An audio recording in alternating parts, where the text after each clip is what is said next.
tudo bem? Eu sou Marcela e hoje nós vamos conversar sobre colocação dos pronomes pessoais átonos. Antes de começarmos nossa conversa, temos uma pergunta para vocês. Vocês sabem o que são os pronomes pessoais oblíquos átonos? Esses pronomes são palavras que substituem formas com valor nominal na frase. Complicado? Vamos tentar facilitar, vamos ver alguns exemplos. No primeiro exemplo, o pronome oblíquo átono, lhe, substitui ao João, que é o objeto indireto da oração. Na oração seguinte, o pronome oblíquo átono, o, substitui dois livros, objeto direto do verbo comprar.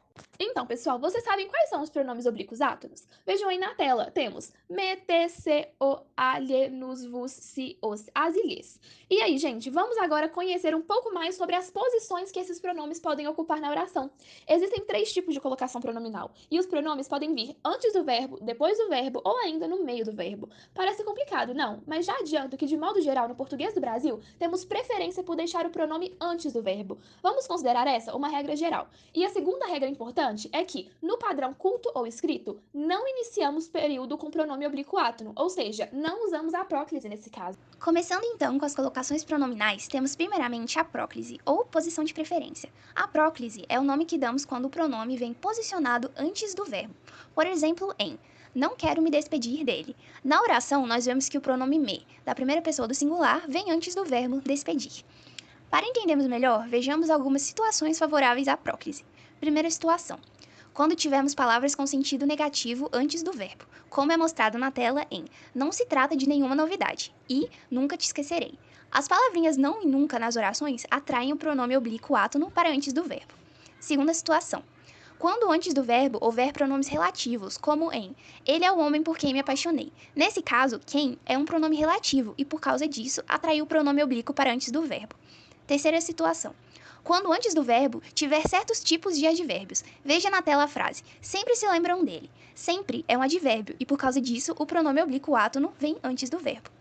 E a quarta situação é quando antes do verbo houver pronomes indefinidos. Olha a frase: tudo se acaba. A palavra tudo é um pronome indefinido e por isso o pronome oblíquo átono é colocado antes do verbo. Olá, eu sou Rodrigo e vamos ver um pouco sobre a mesóclise. A mesóclise refere-se ao pronome oblíquo átono inserido no interior do verbo.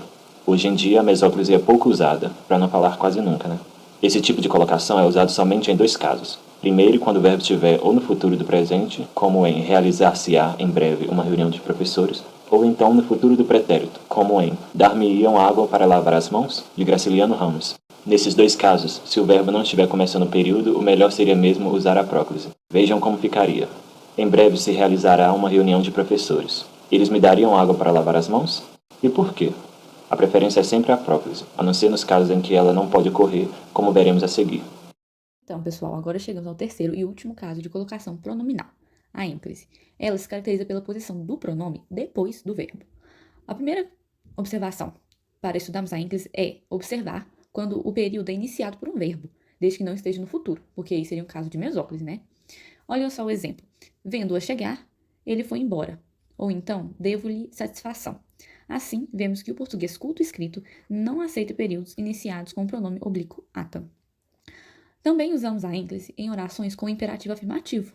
Por exemplo, levantem-se, meninos. Também, quando o verbo estiver no gerúndio, como em não quis saber o que aconteceu, fazendo-se de despreocupada. Quando houver vírgula ou outro sinal de pontuação antes do verbo, exceto parênteses. Podemos ver isso, por exemplo, se não tiver outro jeito, alisto-me nas Forças Armadas. Outro exemplo seria: quando voltei de viagem, contaram-me da situação. Então, pessoal, essas são algumas situações que irão ajudar vocês na decisão quanto à colocação dos pronomes. Agradecemos pela atenção e até a próxima.